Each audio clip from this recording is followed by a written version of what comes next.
కొత్తపేటలో కొలువై ఉన్న శ్రీమన్నార్ రాజగోపాల స్వామి వారి దేవాలయంలో ధనుర్మాస విశేష పూజలు అత్యంత వైభవంగా జరుగుతున్నాయి.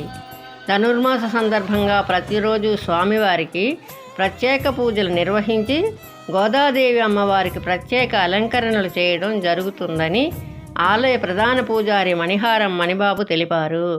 అందులో భాగంగా ఈరోజు వివిధ రకాల కూరగాయలతో శాకంబరి అమ్మవారి రూపంలో గోదాదేవిని అలంకరించామని అన్నారు. రేపు రుక్మిణి సత్యభామ సమేత రాజగోపాల స్వామికి వివిధ రకాల పుష్పాలతో పూలంగి సేవ చేయడం జరుగుతుందని భక్తులు విశేషంగా వచ్చి దర్శించుకోవలసిందిగా కోరారు. అదేవిధంగా 10వ తేదీన ముక్కోటి ఏకాదశి సందర్భంగా వైకుంఠ ఉత్తర ద్వార దర్శనంకు ఆలయ ఈవో అన్ని ఏర్పాట్లు చేస్తున్నారని తెలిపారు. భక్తులందరూ విచ్చేసి స్వామివారిని దర్శించుకోవలసిందిగా కోరారు.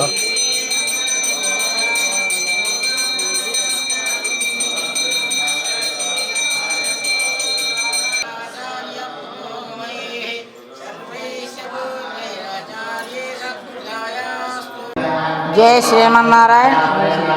మన ఒక మార్గశిర మాసం అంటే గోదాదేవికి అమ్మవారికి చాలా ఇష్టమైనటువంటి మాసం మార్గశిర మాసం. ఒక మార్గశిర మాసంలోని ఈ యొక్క 16వ తారీఖు నుంచి ధనుర్మాసం ప్రారంభమయ్యి భోగి వరకు చాలా చక్కగా నిర్వహించే కార్యక్రమం ధనుర్మాస వ్రత కార్యక్రమం. ఈ యొక్క కార్యక్రమం గోదాదేవి అమ్మవారు ప్రతిరోజు కూడా ఒక పాసురం చొప్పున ఆ స్వామివారిని వర్ణించి చక్కగా వీక్షించి పూజా కార్యక్రమాలు సేవించుకొని భోగి రోజున ఆ స్వామివారి యొక్క కళ్యాణం చేసుకున్నది. రంగనాథుడి యొక్క కళ్యాణం భోగి రోజున గోదా రంగనాథ స్వాముల యొక్క కళ్యాణం అంగరంగ వైభవంగా జరుగుతుంది.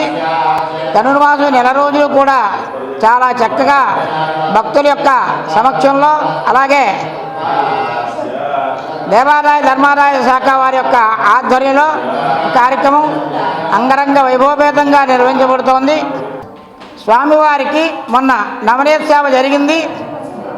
గోదాదేవి అమ్మవారికి నిన్నను హరిద్రా చూర్ణంతో అలంకారం జరిగింది. అంటే పసుపుతోటి అమ్మవారికి విశేషమైనటువంటి అలంకారం జరిగింది. ఈ రోజున శాకాంబరి అవతారం గోదాదేవి అమ్మవారికి జరిగింది. భక్తులందరూ చక్కగా వచ్చి దర్శనం చేసుకున్నారు. ఈ యొక్క గోష్ఠి అలాగే భక్తులందరూ వచ్చి అమ్మవారిని దర్శనం చేసుకొని తీర్థప్రసాదాలు స్వీకరించారు. అమ్మవారి యొక్క అనుగ్రహం అందరూ పొందారు. పూలంగి సేవా కార్యక్రమం ఉంటుంది.